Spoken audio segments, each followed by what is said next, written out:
সর্বস্ব বেঁচে দিয়েছে, এমনকি বাড়িটাও। কিছুদিন সময় দিন, ও বাকি টাকা আপনাকে দিয়ে দেবে। বুঝলে, টাকা দিয়ে দেবে, কথা ছিল আগে দেবা, পরে নাটক করিয়ে বললে ডাকাত নাকি লুটে নিয়ে গিয়েছে।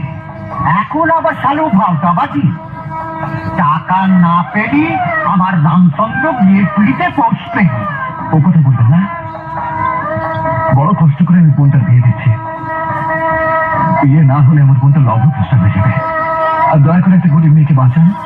আমি আপনাকে কথা দিচ্ছি, 6 মাসের মধ্যে, বিয়ের 6 মাসের মধ্যে আমি আপনার সব টাকা দিয়ে দেবো। দেবে কি কইরে? বলে দেবে কি কইরে?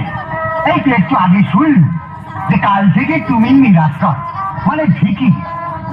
তা একটা ভিকিরি 6 মাসের মধ্যে এত টাকা জোগাড় করতে পারে বলে তো আমি কোশ্চেন কালেও শুনি।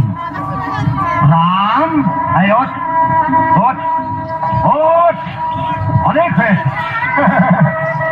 ভিকিরির বড় লোকের সম্বন্ধী হবার সাথে গেছে। এটাও সেই দ্বারকাকের ময়ূর হবার বাসনা। আমি আপনার পায়ে পড়ছি, আমার বোনে এত বড় সর্বনাশ আপনি করবেন না। পাথার পাথার পাথার, এইসব নাটক আমি অনেক দেখেছি। এই যে আমার 3 কেস। বিশ্বাস করুন, এটা নাটক নয়। দয়া করুন আপনি, লগ্ন ভরসা হলে যে আমার বোনের আর বিয়ে হবে না। আরে বিয়ে দেবার দরকারটা কি? হ্যাঁ, বিয়ে দেবার দরকারটা কি? বোনদের টেনে নিয়ে গিয়ে লাইনে দাঁড় করিয়ে দিন।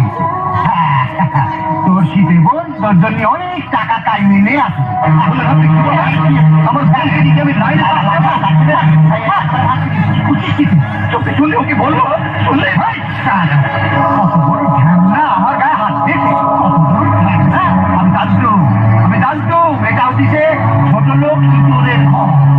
হ্যাঁ, এটাই তোদের আসল চেয়ার। যাত্রায় বড় মাথান বেঁচে গিয়েছে। আর একটু বলি, আমার রামচন্দ্রের হাতে ওই রাবণের উচ্ছিষ্ট সীতারে তুলে দেখতে না।